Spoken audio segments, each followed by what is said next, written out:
नमो सिद्धाणं नमो आयुर्याणम् नमो वज्झायानम्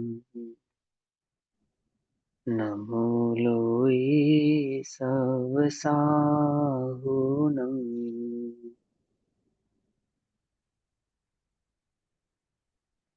नमः श्रीवर्धमानाय निर्दोत्कलिलात्मने आलोकानां त्रिलोकानां यद्विद्यादर्पणाय ते।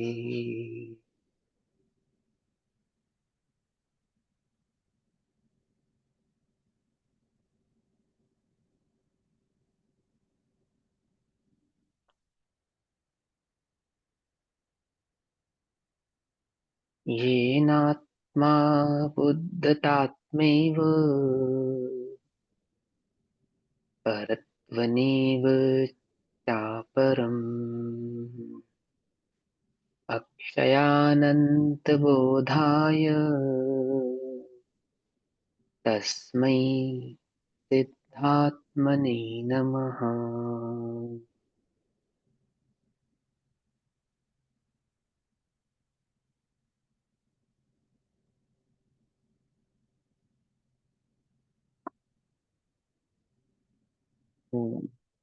अपनी कक्षा का विषय है समाधि मरण।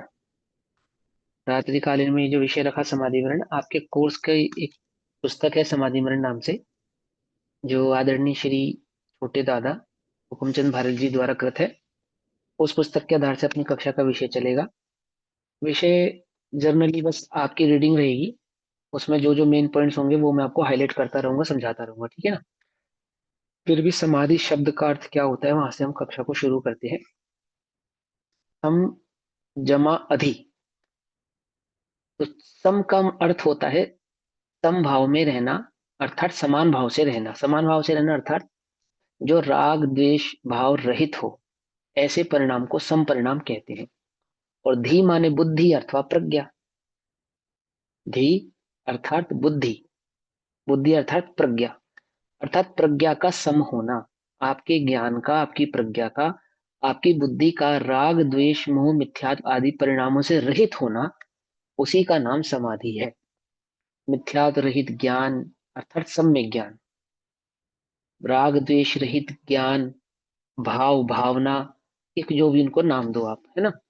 कैसे हैं वो? वीत रागमय है। वीत रागमय जो परिणाम हो, शांत परिणाम हो, निकषाय जो भाव है, निकषाय जो प्रज्ञा है, आत्म भाव है, आत्म अनुभूति है, वो क्या है? वह समाधि भाव है। और साथ में है मरण।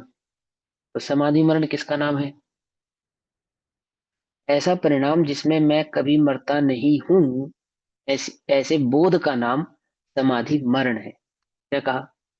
मैं कभी मरता नहीं हूं, मेरा कभी मरण नहीं होता। मरण के भय की बुद्धि का छूट जाना, अथवा मरण बुद्धि का छूट जाना, ऐसे परिणाम से देह का छूटना। मरण क्यों कहा उसको? देह छूटती है ना, देह का छूटना, लोक में देह के छूटने को मरण कहते हैं। तो ऐसे परिणाम से देह का छूटना कि मैं अजर अमर अविनाशी हूं, मेरा कभी मरण नहीं होता। बुद्धि में इस प्रकार की प्रज्ञा का जागृत होना, इस प्रकार के ज्ञान का जागृत होना ही वास्तविक समाधि मरण कहलाता है। ठीक।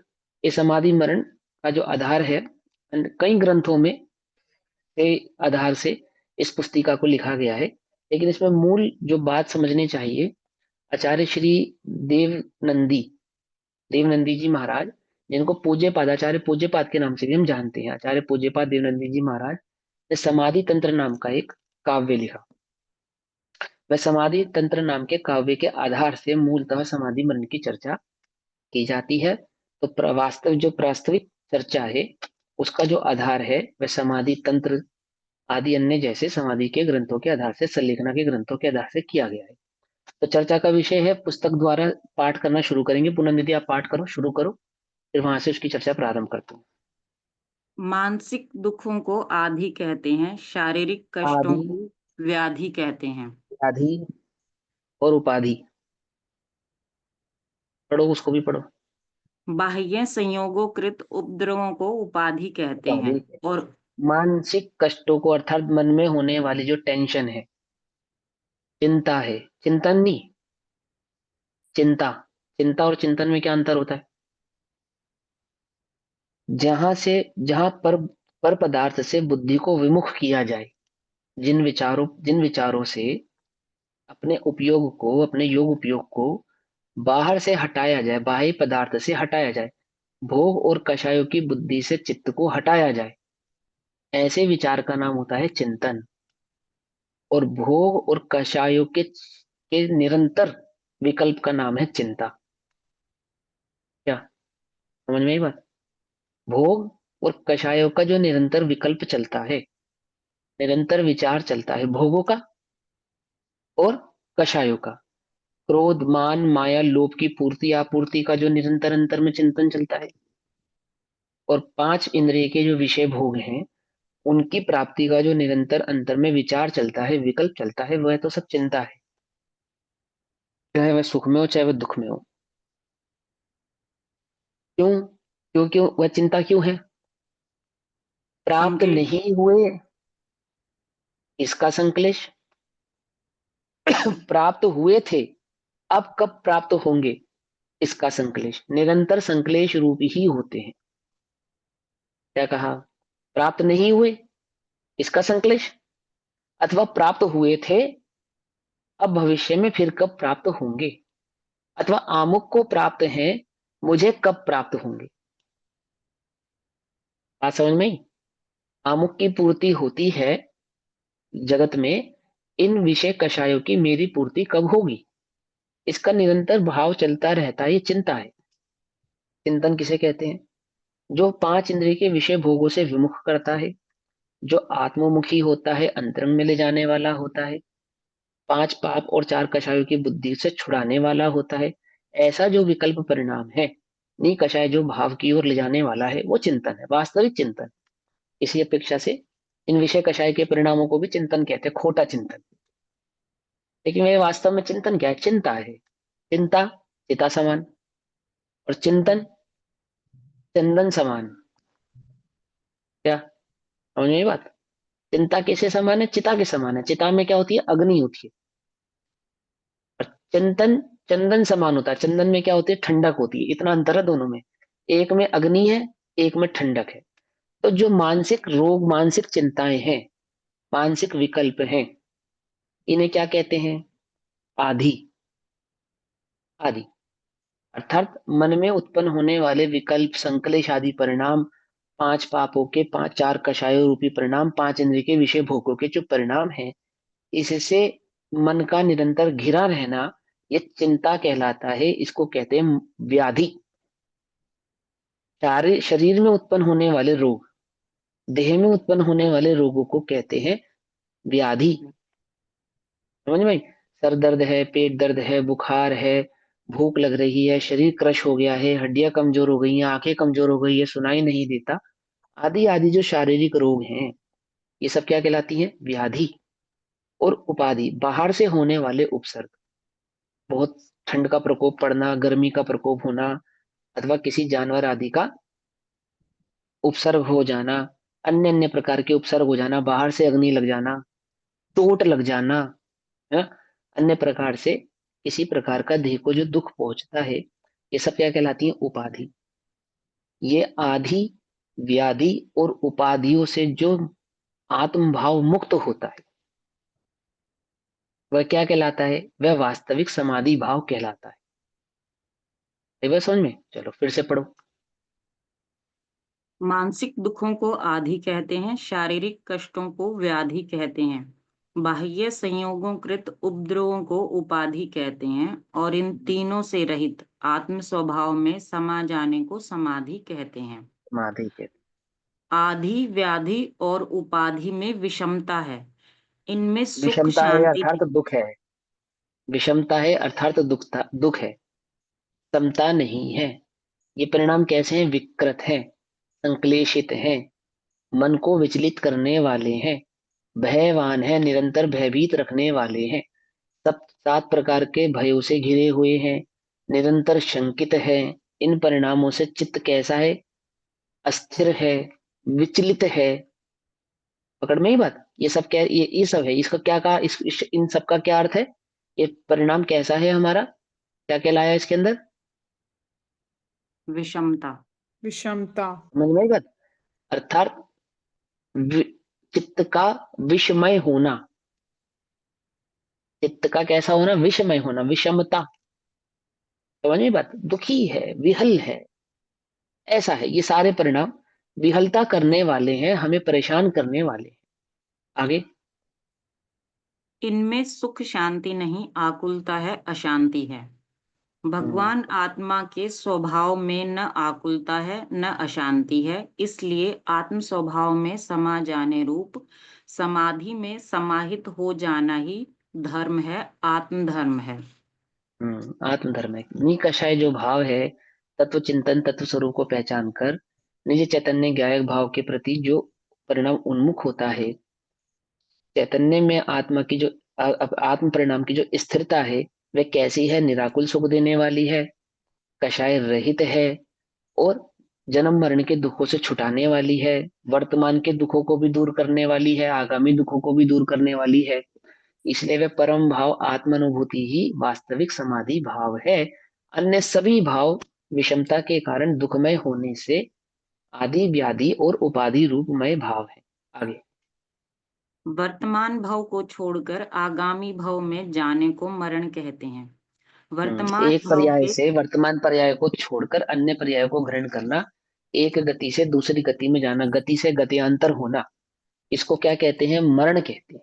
देह को त्याग कर अन्य देह को धारण करना, इसको लोक में मरण नाम प्राप्त है। वास्तविक मरण तो आत्मा का कभी नहीं होता, लेकिन देह के संयोग से हुए वियोग को, देह के आत्मा के द्वारा देह के संयोग को जन्म और उसके वियोग को मरण, लोक में ऐसा नाम प्राप्त है। आई बात समझ में? देह कैसा है? संयोगिक भाव है। संयोग का एक दिन अवश्य ही क्या होगा? वियोग वियोग। होगा, होगा ही होगा। लोक वियोग को मरण कहता है। ज्ञानी वियोग को मरण नहीं जानते। ज्ञानी किसको मरण जानते हैं? मैं देह हूं ऐसी बुद्धि को ही मरण जानते हैं। देह सुख में है ऐसी बुद्धि को ही मरण जानते हैं।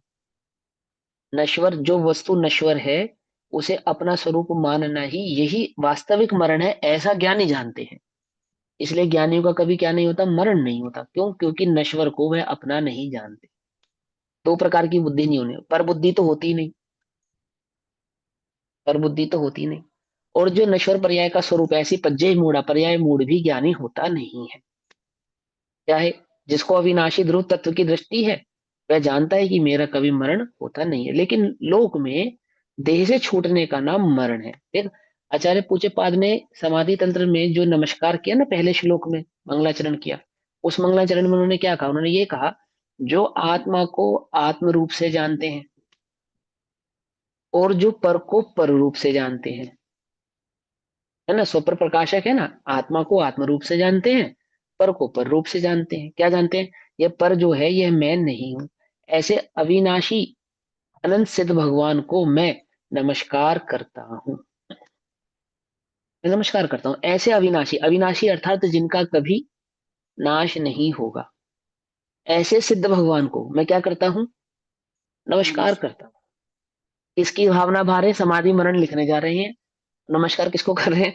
जिनका कभी मरण नहीं हुआ है, अथवा जिन्होंने यह बतलाया कि मेरा कभी मरण होने वाला नहीं है। जो स्वयं को स्वयं जानते, पर को पर जानते, निज को निज पर को पर जान, फिर दुख का नहीं लेश निदान। हम्म, है ना? तो छोटा समाधि मरण पाठ है ना, छोटा छोटा समाधि मरण पाठ याद है आप लोगों को? याद है? याद कर लेना, छोटा, बहुत दिन रात ज्यादा मेरे मुश्किल नहीं है। स्वामी। हाँ, दिन रात मेरे स्वामी, यह भावना में भाऊं, देहांत के समय में तुमको न भूल जाऊं। तो आदि व्याधि और उपाधि है ना, भोगे जो भोग पहले, उनका न होए सुमिरन, मैं राज्य संपदा या फ्यूचर में पद इंद्र का न चाहूं। रत्नत्रिकाहुपालन, सम्यक दर्शन, सम्यक ज्ञान, सम्यक चारित्र। रत्नत्रय का हो पालन, कैसे होता रत्नत्रय का पालन? बोलो। तत्व श्रद्धान के बिना रत्नत्रय का पालन हो सकता है? नहीं हो सकता। क्यों? सम्यक दर्शन ज्ञान चारित्राणि मोक्ष मार्ग, सम्यक तत्वार श्रद्धानम सम्यक दर्शनम। तो तत्वों के श्रद्धान को सम्यक दर्शन कहते हैं। सात तत्वों के स्वरूप को जाने बिना, उसका श्रद्धान किए बिना तो रत्नत्रय का पालन होगा नहीं। और श्रद्धान में क्या जाना? सात तत्वों के श्रद्धान में निज को निज जाना, पर को पर जाना। निज में निज को क्या जाना? कि मेरा कभी मरण होता नहीं है, ऐसे अपने अविनाशी ध्रुव स्वभाव को पहचाना ना। रत्नत्रय का हो पालन, हो अंत में समाधि, शिव राम प्रार्थना ये है, जीवन सफल बनाऊं। देखो सुन में क्या है, वो व्याधि त्याग दी ना उन्होंने, ये किसी प्रकार की। हाँ जी दीदी। सर मेरे को हमेशा एक डाउट रहता है कि इस लाइन का मीनिंग क्या है। भोगे जो भोग पहले उनका ना हो विस्मरण, इसका मतलब क्या हुआ है? उनका ना होवे सुमिरन, जो आपने भविष्य पास्ट काल में जो भोग भोगे थे।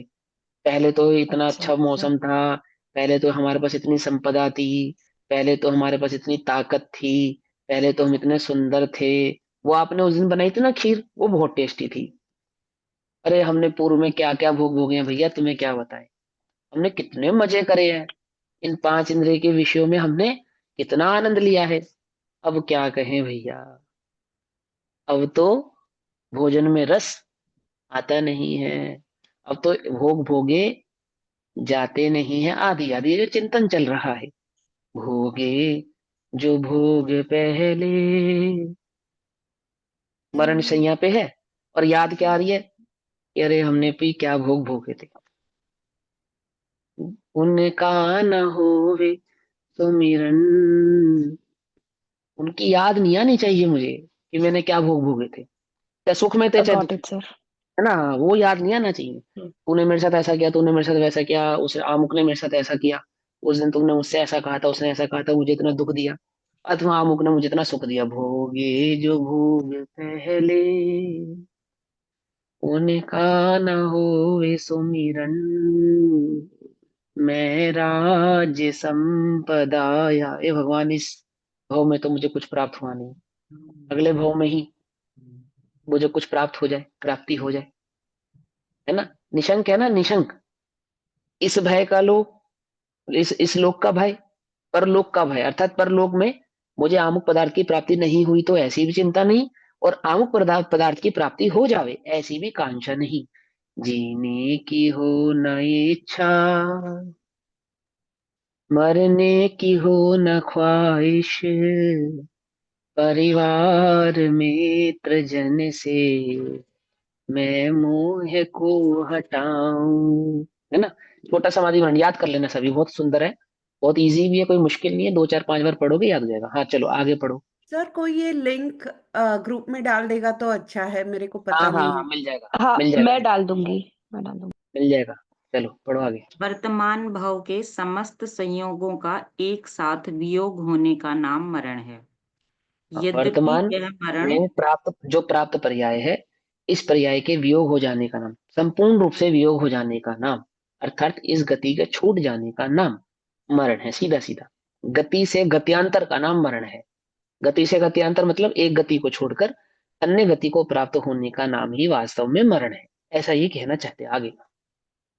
यद्यपि यह मरण जीर्ण शीर्ण देह आदि संयोगों के वियोग का नाम है, हाँ तथापि इनमें एकत्व बुद्धि के कारण, ममत्व बुद्धि के कारण, अपनेपन के कारण देह आदि सभी संयोगों के वियोग की कल्पना भी अज्ञान अवस्था में इस जीव को आकुल व्याकुल कर देती है। हाँ, तन उपजत अपनी उपज जान, तन नशत आपको नाशमान। कि वर्तमान पर्याय में जिसमें जिसको मरण बुद्धि है, वास्तव में तो ये कैसे मेरे नहीं है, जीर्ण शीर्ण ही है, उद्गल के ही है, मेरा स्वरूप ही नहीं है, मेरे से अत्यंत भिन्न ही है।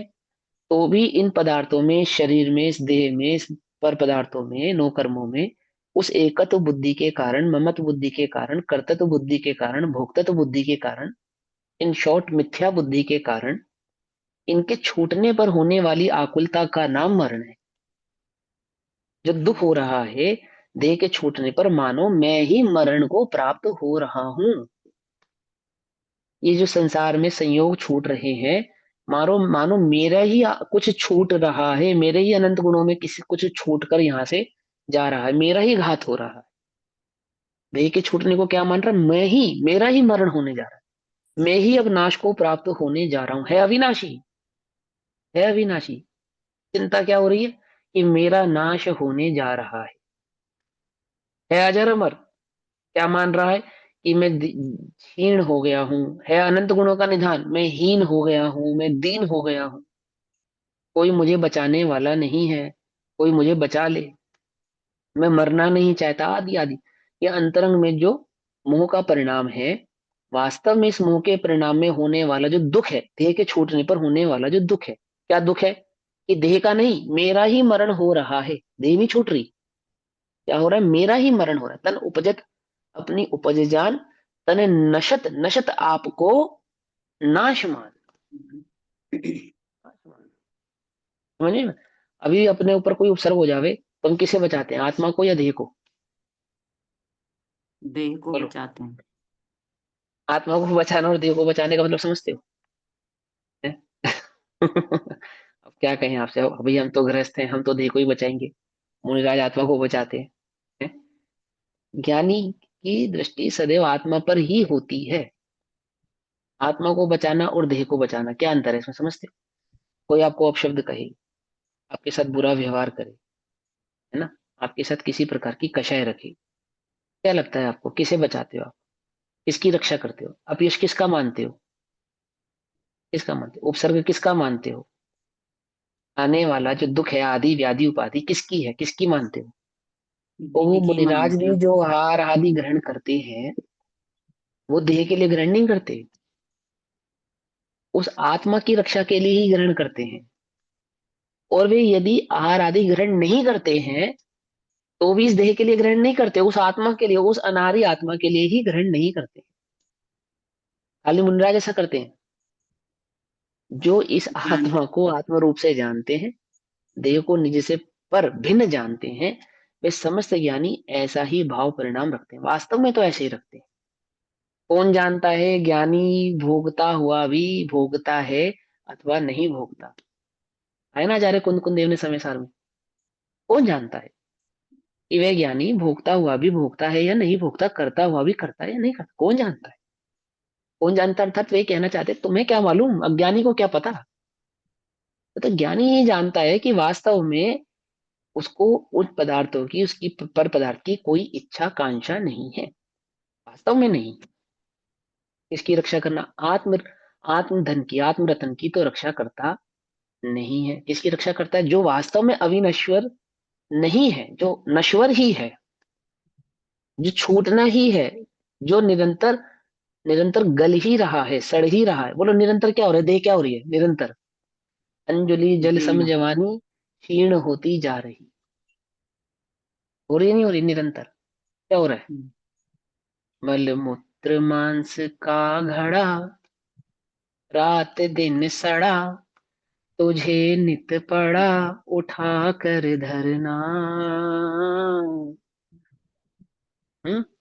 अब लिया सेध परमेष्टि तुम्हारा शरणा, माटी में मिलेगी देह, होएगी खे, खे माने राख, खाक, होएगी खे, इसी के नेह, नेह माने मोह, पड़ा दुख भरना।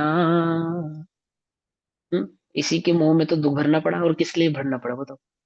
माटी में मिलेगी देह, होएगी खे, इसी के नेह पड़ा दुख भरना। हम्म? कोई देगा जमी में दाग, कोई ले चाब, है, क्या करेगा शरीर के साथ?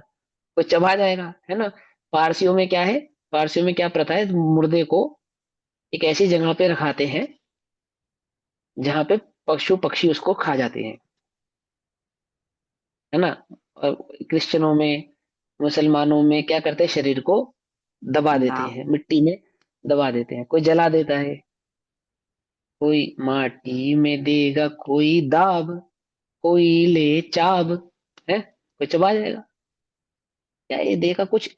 लेकिन वो जो अमर अविनाशी आत्मा है, अजर है, ध्रुव है, उसको तो कोई टच भी नहीं कर पाएगा। जो कि मैं हूं, जो वास्तव में मैं हूं, उसको तो पहचानता नहीं। तो किस में आम बुद्धि धारण की है इसने? देह में आम बुद्धि धारण की है। इस देह के वियोग को वास्तव में मरण है ऐसा जानता है। ये मेरा मरण होने जा रहा है, ऐसा विचार करता है। ऐसे विचार का नाम क्या है? मरण है।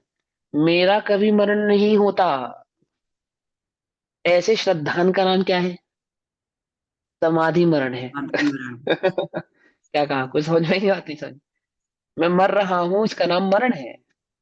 मेरा कभी मरण नहीं होता, इस अंतरंग अभिप्राय का नाम समाधि मरण है ना? क्या कहते हैं, आगे पढ़ो। वस्तु स्वरूप के जानकार ज्ञानी जन स्वयं को देह आदि सभी संयोगों से अत्यंत भिन्न समझते हैं।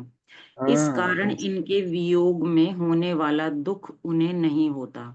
नहीं होता। चारित्र मोह के उदय से थोड़ा बहुत दुख होता भी है, तो वह हम्म, अज्ञानी के दुख से अनंतवां भाग है। हाँ, जो दुख होता हुआ दिखाई देता भी है, देखो वास्तव में तो दुखी होते ही नहीं है, सच्ची बात तो यही है। जो दुख होता दिखाई भी देता है, अतिचार है। अतिचार है, कर्म का उदय है, चारित्र मोहिनी कर्म का उदय है, आदि आदि है।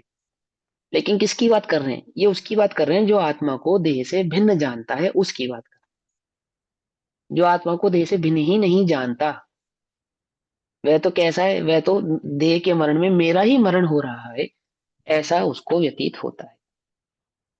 ऐसा ही उसको भाव रहता है ना? सदा और समता। कदाचित, कदाचित जो थोड़ा बहुत दुख ज्ञानियों के जीवन में दिखाई होता नहीं है, वास्तव में तो होता नहीं। अज्ञानियों को भ्रम से लगता है कि ज्ञानी को दुख हो रहा है। ये तो अज्ञानियों को भ्रम से लगता है। अरे लोक में कोई मंद कशाई हो, आत्मा को ना जानता हो, उसको भी मरण का भय मरण भासित नहीं होता। मालूम? भट्ट होता है, भट्ट। भट्ट कौन होता है? योद्धा। बोलो कितना डरता है मरने से? आतंकवादी कितना डरता है मरने से? सैनिक कितना डरता है मरने से? बोलो। हम्म? कितना डरता है? कोई डरता है? कोई डरता ही नहीं। इसको है बताओ, लोक में जिन्हें आत्मा की खबर नहीं है, जिन्हें राष्ट्र प्रिय है, जिन्हें धर्म प्रिय है, ऐसे मुसलमान जन्नत प्रिय है, तो हंसते हंसते देखो छोड़ देता। उसको पता है मैं तो मरता ही नहीं, जन्नत मिलेगी। राष्ट्र प्रिय है वो सैनिक, मरता ही नहीं। राजा की आज्ञा में अनुपालन करने वाला योद्धा, भट्ट सुभट्ट, कैसा है वो? मरने मारने से डरता ही नहीं। मरण का उसे कोई भय है ही नहीं। वो जो जिन्हें आत्मा की प्रतीति हुई है, जिन्हें अपने अजर में और अमर अविनाशी तत्व की खबर हुई है, उसका चित्त कितना विशाल होता होगा, उसको उसके चित्त में कहाँ मरण का भय व्याप्तता होगा। अरे लोक में ही जैसे भोगों की लालसा है, जब उसे ही मरण का भय मरण नहीं लगता, देह का मरण मरण नहीं लगता, हंसते से जिंदा बम बांध लेते हैं शरीर पे, तो मर जाते हैं। उस सेना का सैनिक वो बंदूक लेकर खड़ा है बॉर्डर पे कि कभी भी कोई गोली लग सकती है मुझे। क्या कहता है? वीर गति। वीर गति, वो क्या मानता है उसमें? वीर गति को प्राप्त होने में क्या मानता है? क्या मानता है? उसमें साहस, मानता है कि शौर्य। हाँ ये तो शौर्य है। तो शौर्य, देश के लिए मरना कोई मरना है? वो तो कोई मरण नहीं है, वो तो वीर गति है। क्या कहा? अब जो अपने वीर स्वभाव को नहीं जानता, पंचम गति जो वास्तविक वीर गति है, जहां हमारे महावीर गए हैं? महावीर को जो गति प्राप्त हुई, वीर गति, उसको तो जो जो उसके स्वरूप को जाने, आत्मा के स्वरूप को जाने, उसको सोचो, उसके चित्त में कितनी दृढ़ता होती होगी। वो कहाँ मरण का भय लगता होगा। उसे ये लगता होगा कि मैं मर रहा हूँ। उसको देह का रोग रोग लगता होगा। विचार करो, टांग कट गई तो भी युद्ध कर रहे हैं। हम 10th क्लास में थे या शायद 11th क्लास में, काव्य पढ़ा हमने, मेरे ख्याल से पद्मावती का ही काव्य था वो, पद्मावती का। तो उसमें जोरा करके दो सैनिक होते हैं, जोरा और एक, दो भाई होते हैं, नाम ध्यान नहीं आ रहा मुझे। जोरा गोरा होते हैं, शायद जोरा तो ध्यान है उसका नाम मुझे। दो सैनिक होते हैं।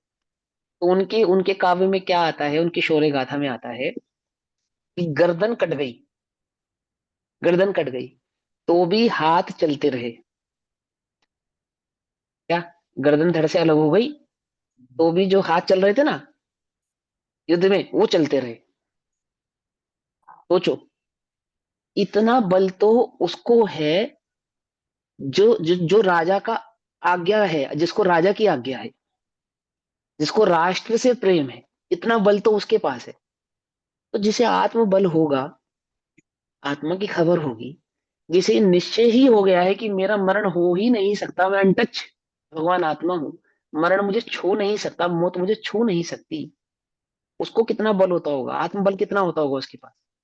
विचार तो करो। तो ये लगता होगा कि हाय मैं मर रहा हूँ, उसको कोई जरा मरा दुख भय सताता होगा, ऐसा लगता है? मुझे तो नहीं लगता। मैंने मुझे तो अंतरंग में ऐसा नहीं लगता। लोक में ही ऐसे भट्टों को सुभट्टों को हम देखते हैं, उन्हें तो मरण का भय नहीं लगता। जिसे अविनाशी आत्मा की खबर होती होगी उसे मरण का भय लगता होगा। मेरे को तो ऐसा भासित होता नहीं। कहाँ होता है? अज्ञानी को ऐसा भ्रम हो जाता है कि इन्हें, ज्ञानी को कदाचित मरण के समय कोई तकलीफ है। जैसे बनारसी दास जी के साथ हुआ, ज्ञान को तक्का मोहना, चले बनारसी दास फिर नहीं आवना। क्या हुआ? वो मरण के समय मौन थे, मौन।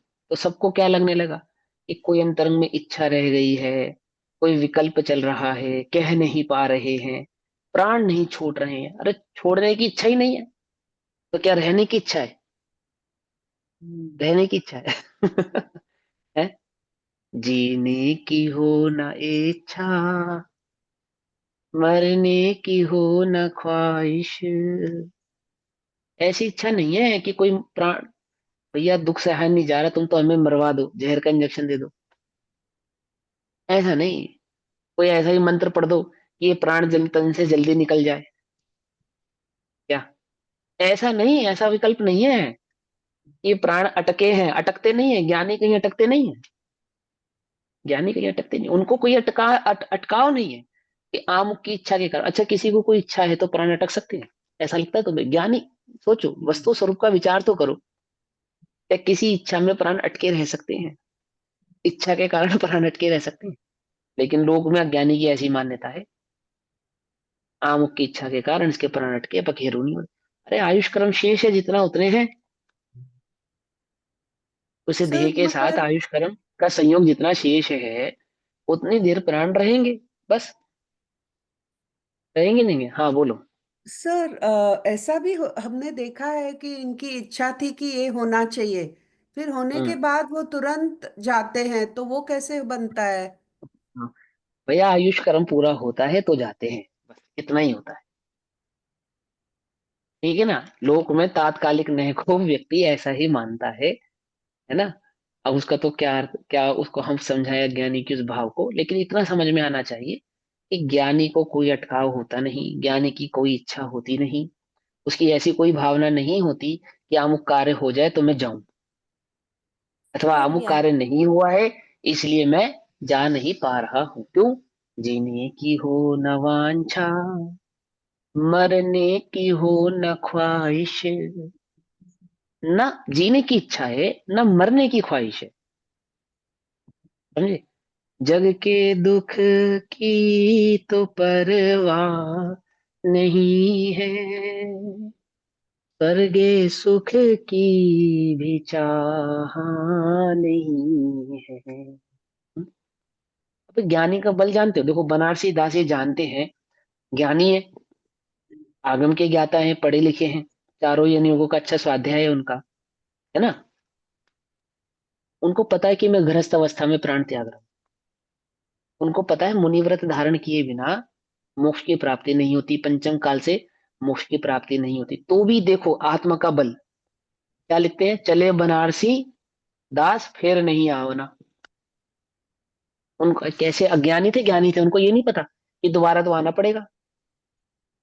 अभी आप गृहस्थ अवस्था से जा रहे हो, आपको अभी इस संसार में वापस आना पड़ेगा, क्योंकि कौन नहीं आता लौटकर? अरिहंत भगवान, सिद्ध भगवान लौटकर संसार में आते नहीं है। अर्थात जिन्होंने मोक्ष आदि की प्राप्ति की है वे लौटकर नहीं आते, आपको तो आना पड़ेगा। लेकिन ज्ञानी का बल, ज्ञान का बल, आत्मा का बल कितना है, इतनी दृढ़ता से कह रहे चले बनारसी दास फिर नहीं आवना, अब नहीं आए तो अब बनारसी दास कहाँ लौट कर आने वाला है, नहीं लौट कर आने वाला, बोलो। है? अरे जिसको ज्ञान स्वभाव की खबर हो गई है वो इस लौट के आने को लौट के आना मानते ही कहाँ है। क्यों, मरण हुआ ही नहीं ना, जो जन्म होगा।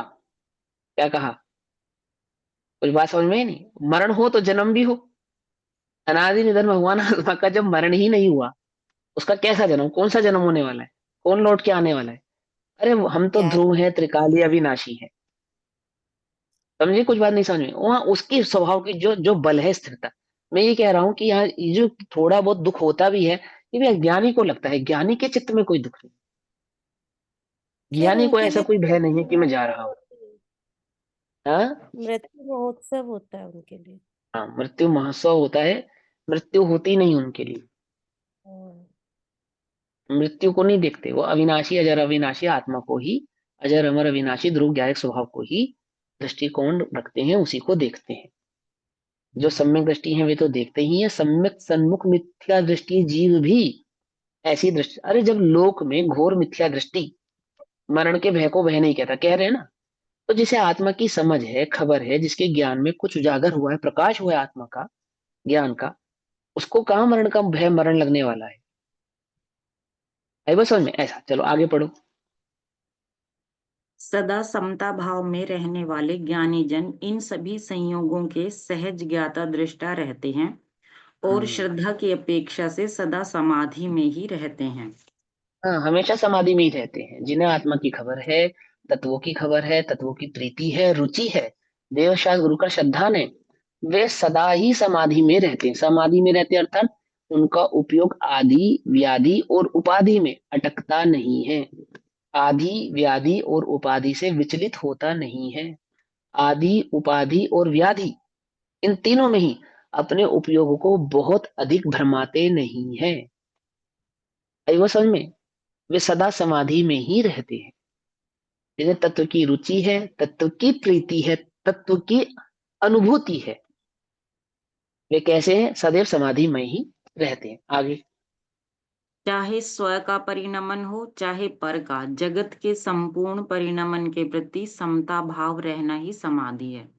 हाँ, मतलब स्व स्व का पर के परिणमन अर्थात जैसे अपनी देह का परिणमन हो अथवा जगत में कोई अनुकूल प्रतिकूल परिणमन हो, तो उसमें कैसा है, उसमें दोनों ही परिणामों में समता भाव रखते हैं। आगे ना, आदि व्याधि उपाधि सभी प्रकार के परिणामों में जो बहुत अधिक कषाय नहीं रखते हैं, उपयोग को बहुत अधिक भ्रमाते नहीं हैं, बहुत बहुत ज्यादा विचलित नहीं होते हैं, है ना, सहज रहते हैं, सम रहते हैं, शांत रहते हैं। सहज रहते हैं अर्थात निकषाय भाव हो, ऐसी ही जिनकी दृष्टि है, कषायों पे जिनकी दृष्टि नहीं है। कदाचित कषाय होती भी हैं तो कषाय करना नहीं चाहते, कदाचित कषाय होती भी है तो उन कषायों को क्या मानते हैं, अपराध जानते हैं, उनसे छूटना चाहते हैं। उनका खेद जिनके चित्त में वर्तता है, किसका खेद, भोगों भोगों हाँ, की प्राप्ति नहीं हुई इसका खेद नहीं, मुझे भोगों की इच्छा हुई इसका खेद। क्या कहा, बात समझ में आई? फिर से बोले, हमें क्या खेद है, हमें भोग की पांच इंद्रिय के विषय कषायों की प्राप्ति नहीं हुई, अज्ञानी को इसका खेद है। अथवा जो प्राप्त हुए वो छूट गए, इसका खेद है। ज्ञानी को खेद है किसका, भोगों की विषयों की कषायों के प्रति जो इच्छा हुई, वो जो हुई ना, उस इच्छा का खेद है कि मुझे ये इच्छा क्यों हुई। बात समझ में आई, क्या अंतर है दोनों में, क्या अपने को विषय कषाय का खेद वर्तता है या विषय कषाय से भेद विज्ञान वर्तता है। क्या कहा, फिर से बोले, अपने को विषय कषाय के परिणामों का खेद वर्तता है या विषय कषायों का भेद विज्ञान वर्तता है, क्या वर्तता है अपने को, बात मेरी बात कर रहे हो, समझ में आ रही मेरी बात है? हाँ, क्या कहा सर मैंने? इसमें भैया जी, इसमें एक ही समझ हाँ, आती है। बोला विषय हम कषायों जैसे का आपको देखते भेद हैं, पड़ता है या आप उससे भेद विज्ञान करते हो? हाँ, क्या मतलब करते अगर हो भेद बोलो। विज्ञान करेंगे तो हम उससे भिन्न देखेंगे अपने आप को, मैं और अगर अपने आप को मेरी अभी मेरी बात समझे नहीं, आप मैं समझाता हूँ। अभी सर समझे नहीं, मुझे देखो। कहने दो ना। हाँ, सर बोलो जब बोलो, आप भी बोलो। कुछ भी होता है ना, हम्म, तो जो अच्छा नहीं लगता है वो, जैसे हम्म, कि कुछ वियोग हुआ या कुछ मिला नहीं, तो दुख तो हम्म, होता है पहले। फिर दुख का हम्म, चिंतन करके समझ में जैन सिद्धांत के चिंतन को हम्म, का चिंतन करके हम्म।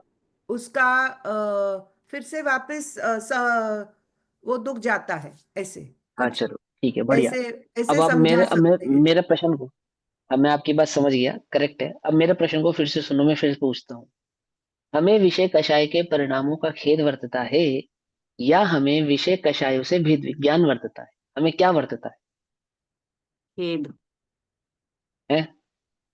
अभी दोनों भी नहीं होता समझे। है, अब मैं दोनों समझाता हूँ, होता सुनो। है। अब सुनो, देखो।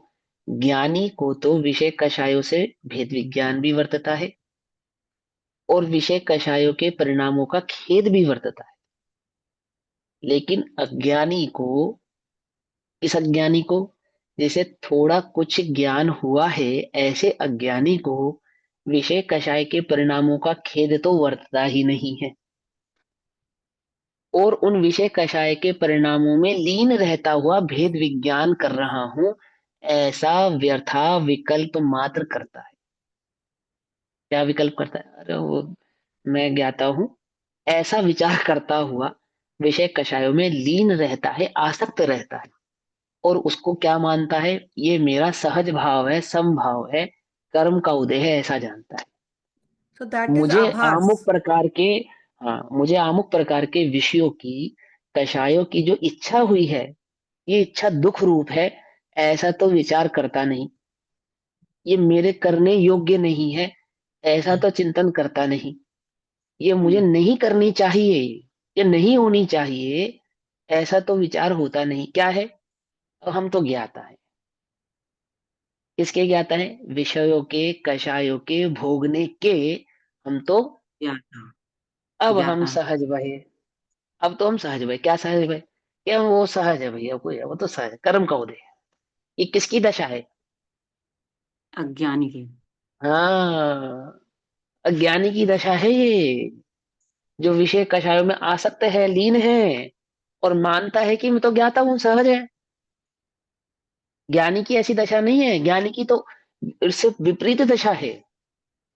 पहले तो विषय कषायों को भोगना नहीं चाहता, कि तीव्र कषाय के उदय में भोगे तो उनको उचित नहीं मानता, अच्छा नहीं मानता, उनसे छूटना चाहता है, और वर्तते हुए विषय कषायों का उसको खेद वर्तता है। अंतरंग परिणाम में यह खेद वर्तता है कि यह कार्य मेरे से द्वारा नहीं होना चाहिए था, मुझे ऐसा परिणाम नहीं करना चाहिए, ऐसा विचार करता है ज्ञानी। ओहो, कब कब धन्य सुअवसर पाऊं, जब निज में ही रम जाऊं, करतादिक भेद मिटाऊं, रागादिक दूर भगाऊं। समझिए, वो तो ये रहे ज्ञानिक चिंतन, ये नहीं है कि भोगों में लीन रहे और क्या माने, मैं तो ज्ञाता हूँ, मैं तो ज्ञाता दृष्टा हूँ। है? भरतेश वैभव में इतना सुंदर प्रसंग है, भरत के संदर्भ में। उसमें तो बहुत सारे प्रसंग बहुत सुंदर सुंदर है।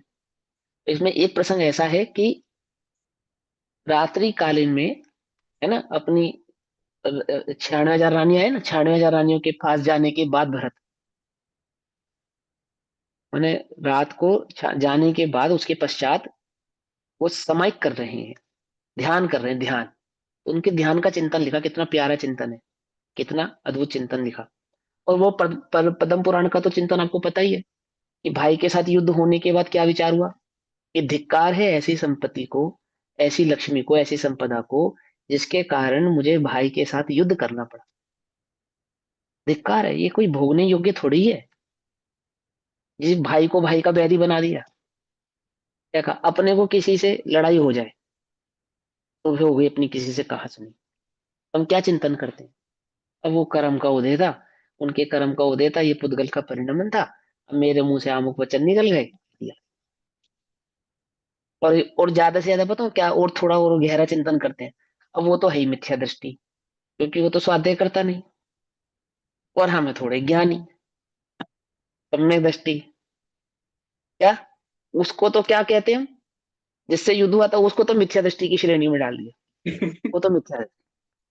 और हम क्या है, अब हम थोड़ा समय सार आदि पढ़ते हैं, हमें मोक्ष में प्रकाशक का ज्ञान है, हम थोड़े सम्यक दृष्टि, ज्यादा नहीं। हम नहीं कह रहे कि हमें ज्ञानी वाला या सम्यक दर्शन हुआ है, पर इतना तो हमें तो भेद विज्ञान तो बढ़ती रहा है ना, तो हम थोड़े सम्यक, हमारी तो निर्जरा हो गई, उसकी उसके कर्म बंद हो गए।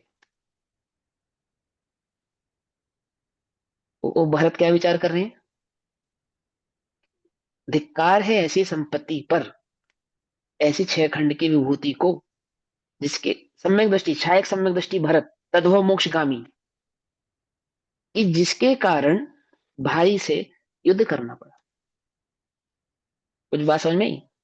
क्या कहा कि हमें विषय कषायों से भेद विज्ञान वर्तता है, या हमें विषय कषायों का खेद वर्तता है? क्या वर्तता है हमें, कि हमें वास्तव में तो झूठा भेद विज्ञान वर्तता है, खेद तो वर्तता ही नहीं है, खेद तो होता ही नहीं है, ऐसा तो लगता ही नहीं है चित्त में कि यह अमुक कार्य मेरे द्वारा करने योग्य नहीं था। ज्ञानी का पूरा जीवन समाधिमय है, कैसा है कि आदि व्याधि उपाधि आदि भावों से संभाव रहता है, अर्थात आत्मभाव को मुख्य रखता है। भाई बात समझ में, उसको उसको ऊर्ध्व रखता है, तो उसका जीवन कैसा है, उसका जीवन भी समाधिमय होता है, और उसका मरण भी समाधिमय होता है। आगे, स्व पर के संपूर्ण परिणमन में इष्ट अनिष्ट बुद्धि नहीं होना ही समाधि है। जो हो रहा है वह हो रहा है, उसमें यह हो और यह न हो, इस प्रकार की कांक्षा एक प्रकार से निदान ही है। निदान एक शल्य है, आर्त ध्यान है, उसके रहते समाधि कैसे हो सकती है? आमुक जो कार्य हो रहा है, वह कार्य आमुक प्रकार से होना चाहिए, अथवा इस प्रकार से नहीं, इस प्रकार से होना चाहिए। इस प्रकार की जो शल्य है, वह शल्य अज्ञानी के होती है, और ज्ञानी के नहीं होती।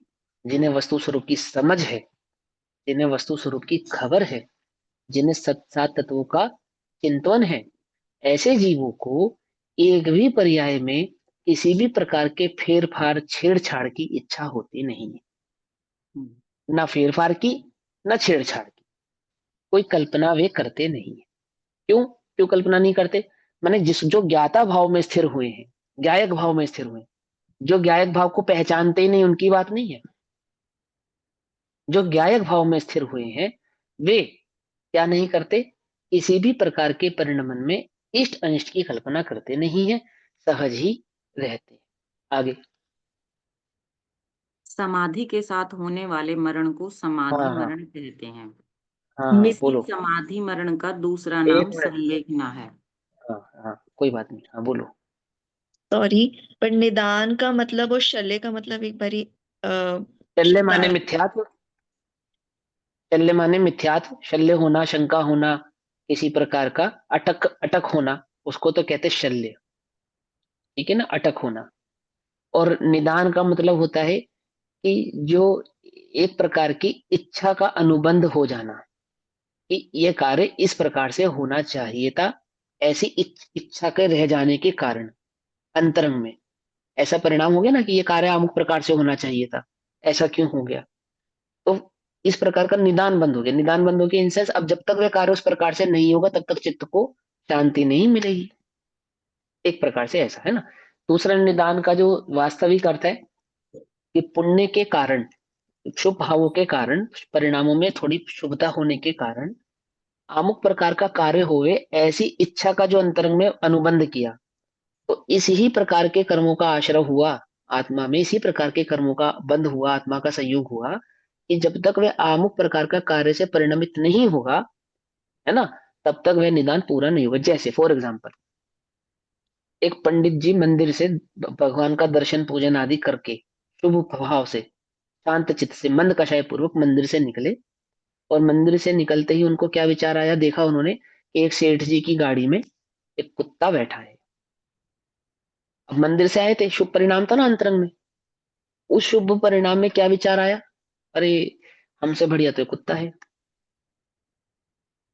क्या विचार है, अब वो निदान बंद हो गया। क्या निदान बंद हो गया, अब फ्यूचर में वो जो पंडित जी थे, जो वो व्यक्ति था, वो एक सेठ के यहाँ पे कुत्ता बन के जन्म लेता है।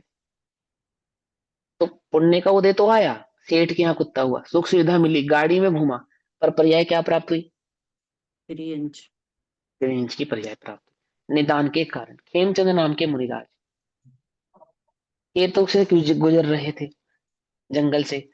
खरबूजे की फसल आई थी, गर्मी का मौसम था, लू चल रही थी। तो लू के साथ वो खरबूजे की खुशबू हवा में घुली, और खेमचंद मुनिराज के जहन में ये भाव आया कि अहो, खरबूजे की खुशबू से अब आहार में खरबूजा मिल जाए तो कितना बढ़िया हो। ऐसा चिंतवन के चलते हुए अब परिणाम तो शुभ था। जो साधु जीवन था, साधु जीवन की जो चर्या थी, क्रिया तो शुभ थी, लेकिन इच्छा हो गई, वो सारा का सारा शुभ परिणाम, सारी मेहनत कहाँ चली गई, कन्वर्ट हो गई एक इच्छा की पूर्ति में लग गई। क्या हुआ कि मरण होने के पश्चात खरबूजा में जाकर जीवो, खाओ खूब खरबूजा। एक सेठ जी समाई कर रहे थे। समाई करते समय क्या भावना भाई, कि जब तक इस दिया जलता रहेगा तब तक मैं समाई करता रहूंगा। सेठानी आई, सेठानी ने सोचा सेठ जी समाई कर रहे हैं, तो चलो जब तक ये समाई कर रहे हैं दिया ना बुझने दूं। वो दिए में घी डालती गई, दिया जब भी बुझने को वो घी डाल दे। और इधर समाइक में सेठ जी को प्यास लगने लगी। अब कर बैठे तो समाइक में थे, प्रभु भक्ति में थे, देवशास गुरु के श्रद्धानी, है ना, शुभ परिणाम पूर्वक समाई कर रहे थे।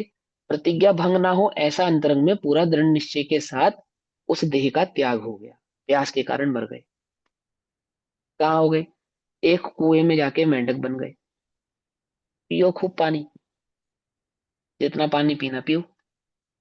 तो अपने पुण्य को किसी इच्छा विकल्प के कारण कन्वर्ट कर देना, निदान उसको कहते हैं।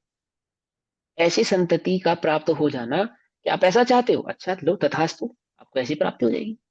तो ऐसे निदान आदि बंधों में नहीं जाते, ऐसी इच्छाएं व्यर्थ की कल्पना ही नहीं करते, ऐसी व्यर्थ की इच्छा ही नहीं करते ज्ञानी। और उस वर्तमान में वो जो परिणाम में आर्त रौद्र ध्यान बना हुआ है, वो शल्य कषाय, कि ये कार्य अमुक प्रकार से क्यों नहीं हो रहा, ये कार्य अमुक प्रकार से क्यों नहीं है, ये सेठानी पागल बार बार उसमें घी क्यों डाल रही है, मत डाल। अंतरंग में शल्य बनी हुई है, दृढ़ निश्चय से बैठे हैं कि दिया जलता रहेगा तो समय तोड़ूंगा नहीं, ऐसा भी परिणाम है। और साथ में यह भी परिणाम है कि भैया मुझे प्यास लग रही है, ये क्यों इसमें घी डाल रही है, तो दिया बुझेगा नहीं तब तक समय टूटेगी नहीं। आई बात समझ में। तो ऐसे परिणामों को यहाँ पे निदान कहा। कौशल्य के कारण कषायों के साथ जो शुभ भाव है, उनमें होने वाले जो परिणाम है उनको निदान यहाँ पे संज्ञा प्राप्त हुई। ठीक, चलो आगे। मरणांत समय में होने वाली इस संलेखना के संबंध में रत्नकरण नहीं नहीं श्रावकाचार्य नहीं की नहीं नहीं नहीं नहीं, इससे पहले वाला पैराग्राफ फिर से पढ़ो, इनका प्रश्न आ गया था ना, हमने ध्यान से सुना नहीं था। समाधि के साथ होने वाले मरण को समाधि मरण कहते हैं। हाँ, इसी हमें समाधि मरण शांत का समभावों से होने वाला आदि व्याधि उपाधि रहित परिणामों के साथ होने वाले देह के वियोग को समाधि मरण कहते हैं। मरण तो हुआ नहीं, मेरा कभी मरण होता नहीं, ऐसे ध्रुव ज्ञायक स्वभाव की ओर दृष्टि करके जो देह का छूटना होता है उसको समाधि मरण कहते हैं। एक आगे समाधि मरण का ही दूसरा नाम सल्लेखना है। संलेखना है। हाँ, सल्लेखना, मरणांत लेखना, लेखना अर्थात लेखना, लेखना, लिखना। लेखना का लिखना नहीं होता, लेखना का अर्थ होता है देखना। ठीक है, लेखना, लेखन, लेख, लेखना, लेख, लेख यानी देख। ठीक है, वो जगत में जो लेखना वो नहीं, लेखना यानी कि देखना। कैसे देखना, सम्यक प्रकार से वस्तु स्वरूप को देखना, सल्लेखना। अपने को, देह को आत्मा से भिन्न देखना है। मरण से पहले ही देह मरी मराई है, अर्थात अजीव है, चैतन्य रहित है, और मैं चैतन्य ज्ञायक भाव स्वभावी हूं, मेरा कभी मरण होता नहीं। ऐसे निज और पर के स्वरूप को भली प्रकार से देखना, तल देखना। तल लिखना। समाधि क्या है? समभाव अर्थात विषय कषाय आदि परिणामों से विमुक्त एक ज्ञायक भाव, समभाव समाधि। धी माने प्रज्ञा, सम माने सम, प्रज्ञा का सम होना यानी सम्यक होना। और ऐसे ही संलेखना यानी कि भली प्रकार से देखना, वस्तु स्वरूप को, वस्तु भाव को, एक द्रव्य को दूसरे द्रव्य से भिन्न अत्यंत भाव आदि भाव को भली प्रकार से देखना ही वास्तविक संलेखना है। ऐसा समझ में बात। देह को छोड़ने से पहले वस्तु स्वरूप को भली प्रकार से निर्णय कर लेना, चारों ही अनुयोगों से उसको भली प्रकार से समझ लेना, वस्तु स्वरूप को, उसको कहते हैं संलेखना, है ना। पाप पुण्य के भाव को भली प्रकार से देख लेना, करने नहीं करने कार्य को भली प्रकार से समझ लेना, भक्ष भक्ष का विवेक भली प्रकार से कर लेना, और आत्मा उद्गल को, जड़ को, देह को अपने से भिन्न देखना, तो वास्तविक संलेखना है। इस लाइन को फिर से पढ़ो। समाधि के साथ होने वाले मरण को समाधि मरण कहते हैं। इसी समाधि मरण का दूसरा नाम संलेखना है। संलेखना है, ठीक। सम्यक प्रकार का लेखन होना अर्थात देखना, तो संलेखना है, ठीक। बाकी की चर्चा हम कल करेंगे, अभी समय हुआ। तब तक के लिए सभी को जय जिनेन्द्र। ओम नमः सिद्धेभ्यः। निज निधि निज में बताई, जहाँ अनंत उपकार है, उसके लिए जिनवाणी माँ को वंदना शतबार।